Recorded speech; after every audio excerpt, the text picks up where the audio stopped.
Right ఇక bulletin లో breaking news చూస్తున్నాం. తమిళ దర్శకుడు శంకర్ కు ఈడీ షాక్ ఇచ్చింది. 10,11,00,000 రూపాయల విలువైన ఆస్తులను ఈడీ అటాచ్ చేసింది.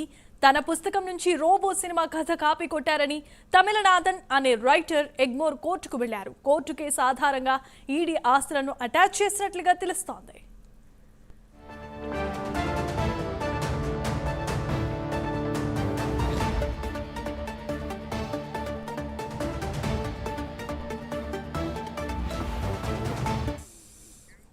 రైట్ ఇక బులెటిన్ లో బ్రేకింగ్ న్యూస్ చూస్తున్నాం. తమిళ దర్శకుడు శంకర్ కు ఈడీ షాక్ ఇచ్చింది. సుమారు 10,11,00,000 రూపాయల విలువైన ఆస్తులను ఈడీ అటాచ్ చేసినట్లుగా తెలుస్తోంది.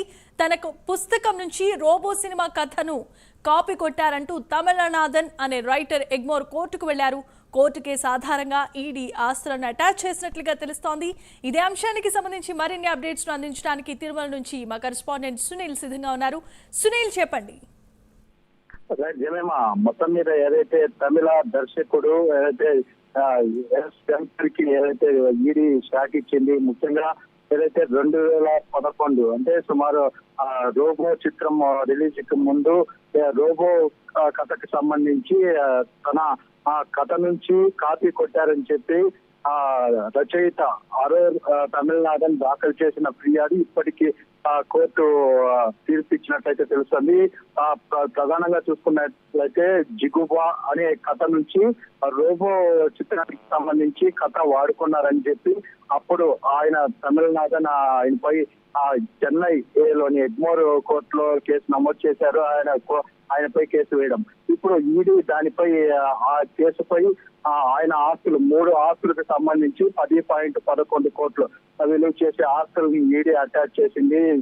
శంకర్ కి సంబంధించినటువంటి ఆస్తుల్ని అటాచ్ చేస్తూ ఏదైతే అధికారులు నిర్ణయం తీసుకున్న పరిస్థితి అయితే ఈడీ కూడా దీనికి సంబంధించి పూర్తి స్థాయిలో తెలిసిన పరిస్థితి అయితే ఉంది. ముఖ్యంగా చూసుకున్నట్లయితే ఆ రోబోట్ సినిమాకి సంబంధించి అంటే 2010లో రోబో విడుదలైంది. అప్పట్లో భారీ బ్లాక్ బాస్టర్ ఏదైతే వసూలు చేసిన పరిస్థితి ఉంది. సుమారు 290 కోట్లు వసూలు చేసింది సినిమా. అది ఆ సినిమా గాను సుమారు ఆ కేసు 2011 మే 19న ఈ కేసు నమోదైన పరిస్థితి. ఇన్నాళ్ళకి తనకి ఈ కేసు కోర్టు నుంచి గెలవడం